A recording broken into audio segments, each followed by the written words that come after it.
భారతీయ జనతా పార్టీకి సంబంధించి టోటల్గా అధ్యక్ష పదవికి సంబంధించింది తేలాల్సి ఉంది. పురంధేశ్వరి, సుజనా చౌదరి, విష్ణువర్ధన్ రెడ్డి, భాస్కర్ రెడ్డి ఇట్లాగా రకరకాల పేర్లు వినబడుతున్నాయి. మాధవు ఇట్లాగ పేర్లు.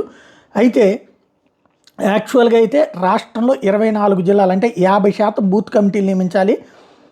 పూర్తయితే దాన్ని ఒక మండలం కింద లెక్కేస్తారు. 50% మండలాల నియామకం అయితే జిల్లా అండ్ 50% జిల్లాలు అయితే కానీ రాష్ట్ర కమిటీ ఎన్నిక పూర్తి కాదు.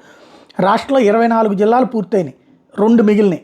ఆ 2 వచ్చేటప్పటికి ఈ పాత ప్రకాశం జిల్లా, ప్రస్తుత కృష్ణా జిల్లా అంటే ఏదైతే పురంధేశ్వరి గారి పుట్టిల్లు, అత్తిల్లు, ఈ రెండిటికి సంబంధించినటువంటి తేలాల్సి ఉంది.